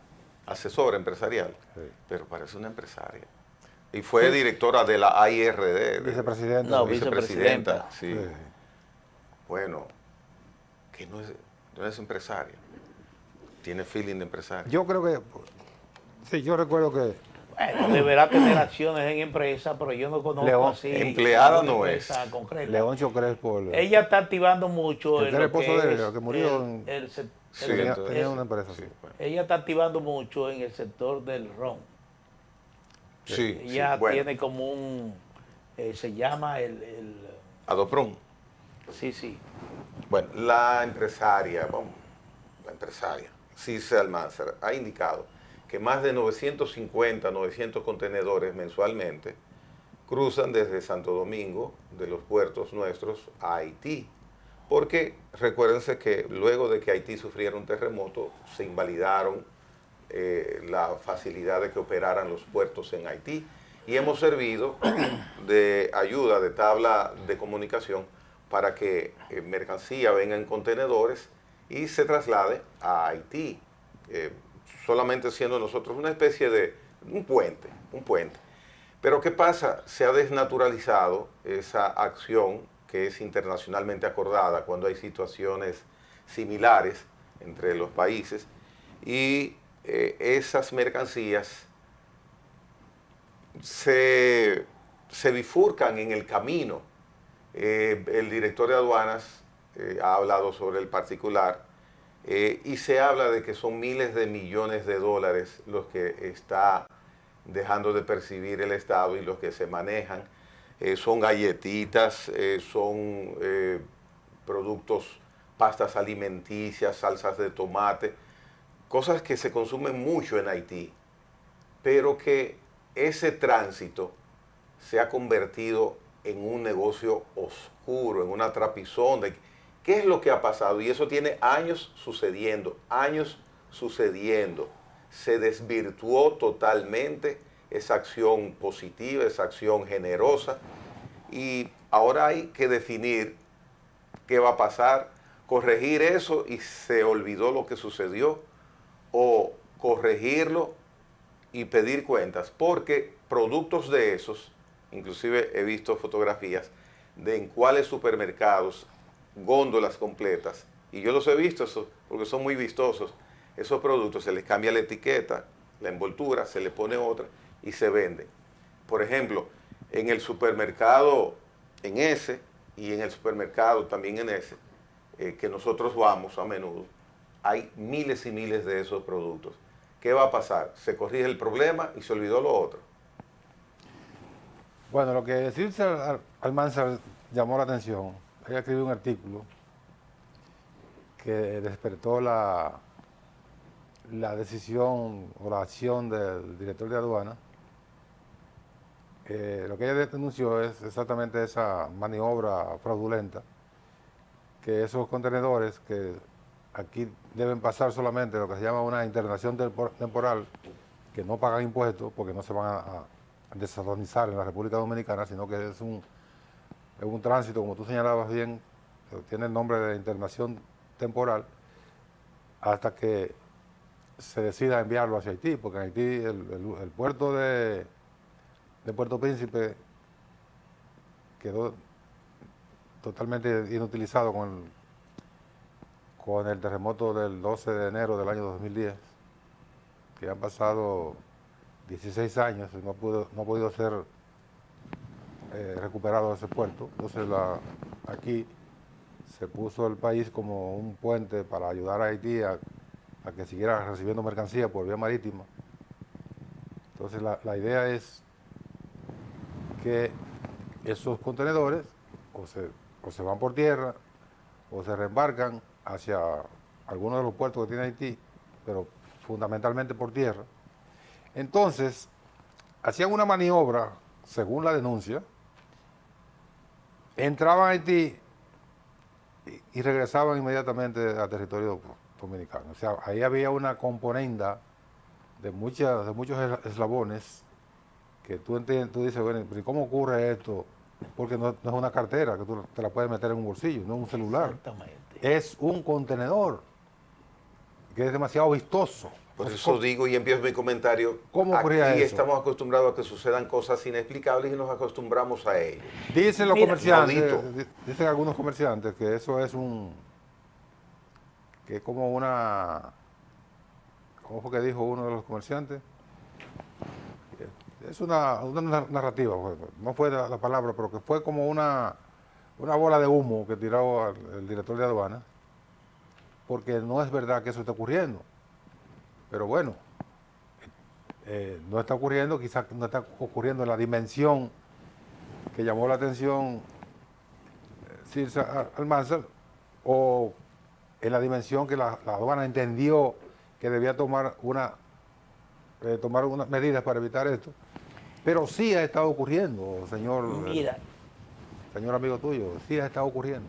Mira, Nelson, las guerras comerciales están muy en boga en el mundo, no solamente en República Dominicana. Una guerra comercial es habitual, la genera la competencia, la genera muchas cosas. Lo que a mí me llama la atención de esto es que esta denuncia se hiciera a través de un artículo de prensa, un artículo periodístico que se publicó en un medio, y que posteriormente esto se replicara de manera ya en medio de alcance nacional. Porque hasta ahora, según la gravedad de esta denuncia, lo correcto era que ya en las próximas 72 horas o en las próximas 24 horas se estuviesen ejecutando algún tipo de operativos en los supermercados que fueron mencionados por su nombre, donde en la góndola de esos supermercados supuestamente se están exhibiendo esos artículos entrados al país de contrabando y mucho peor, sin registro sanitario. Es decir, que uno supone que tanto la Dirección de Aduana como la Dirección de Impuestos Internos como Proconsumidor, el Ministerio Público y el Ministerio Público estuviesen ya organizando algún operativo con nombre para emprender acciones contra los establecimientos que están colocando Operación Furgón en venta al público este tipo de productos. Entonces me parece como una película. Tú lo señalas porque así se describió.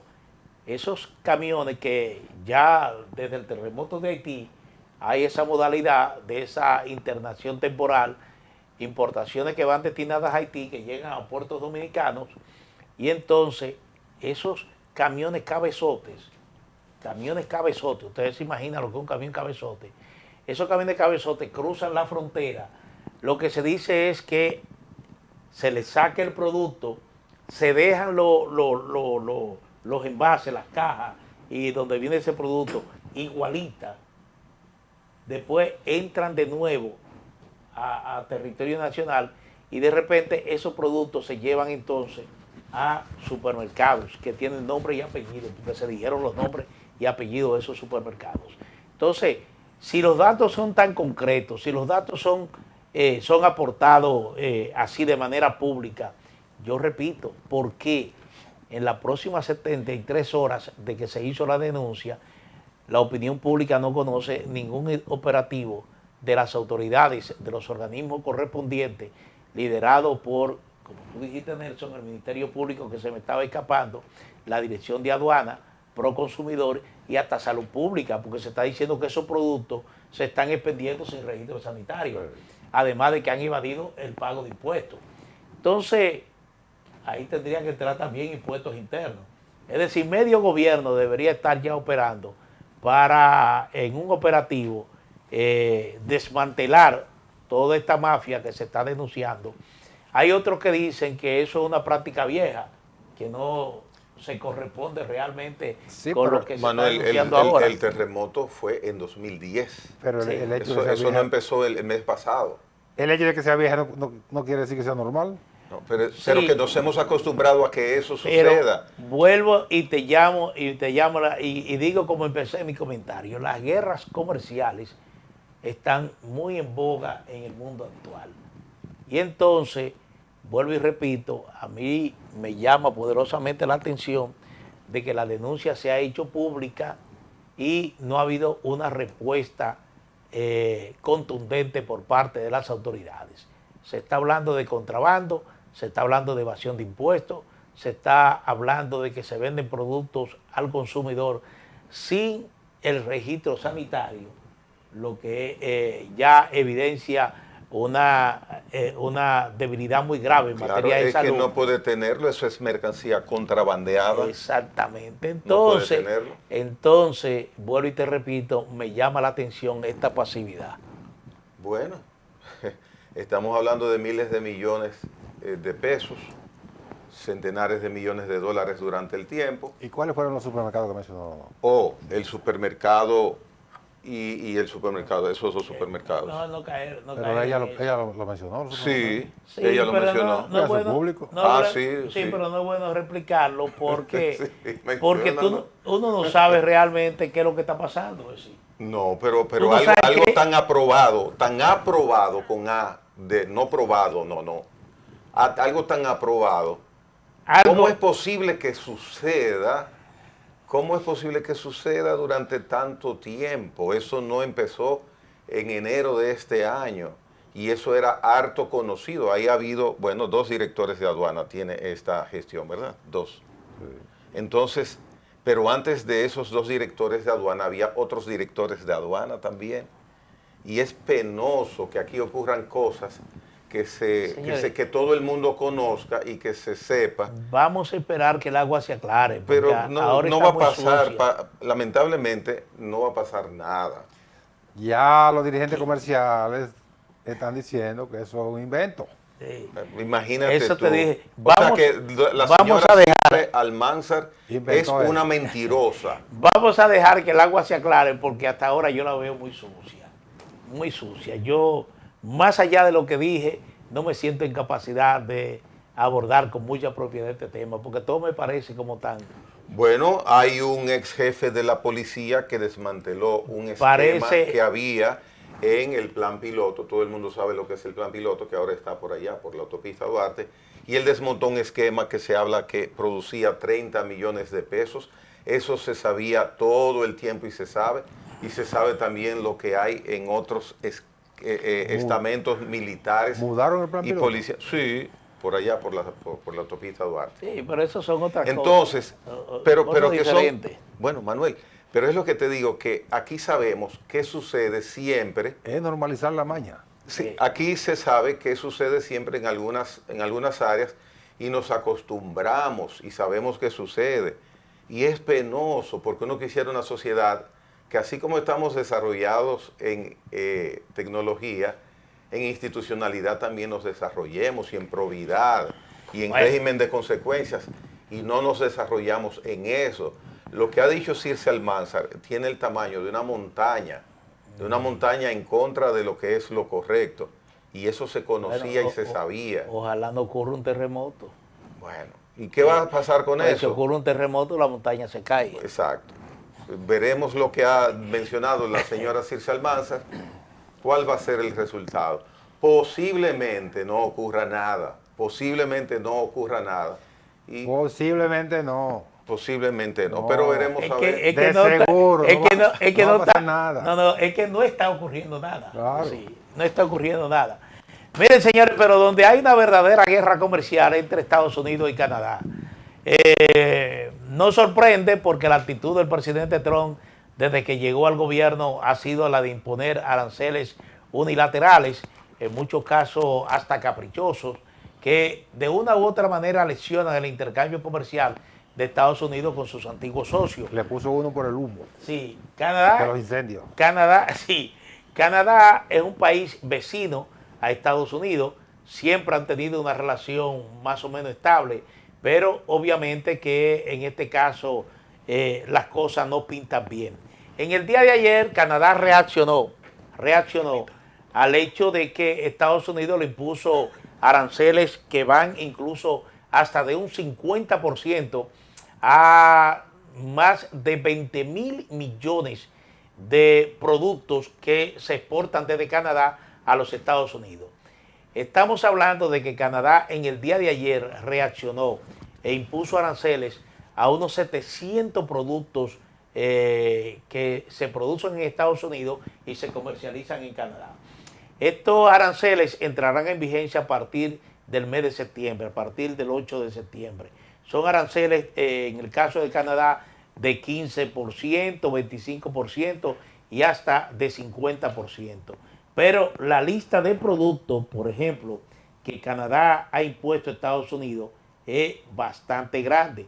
Se está estableciendo aranceles a pescados vivos y congelados, crustáceos, mejillones, quesos y productos elaborados con cuajada, miel natural, melaza y mezcla para hornear, perfumes, cosméticos y productos para el cabello, alfombra y otros revestimientos para pisos, papel higiénico, pañuelos faciales y sobre, camiseta, chaqueta, abrigos y guantes y finalmente alambres, barra, tubería, lámina y otros productos de acero o aluminio. Ahí no hay ningún producto de primera necesidad. Exactamente, pero lo que están planteando ya es de que esta guerra comercial que se explica en la imposición de aumentos de aranceles finalmente va a impactar los precios y afectar al consumidor de ambos países,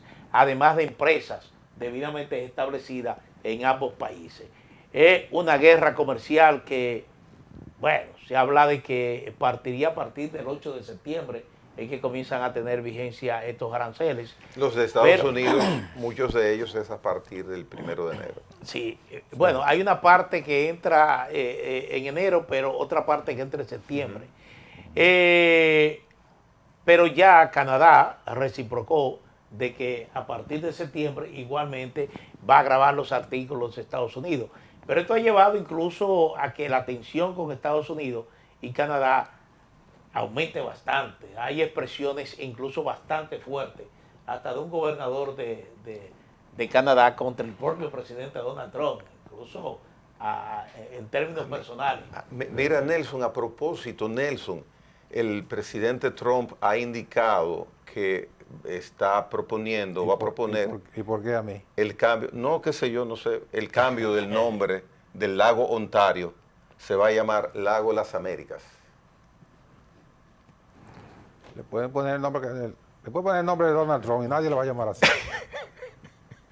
Nadie le va a llamar así.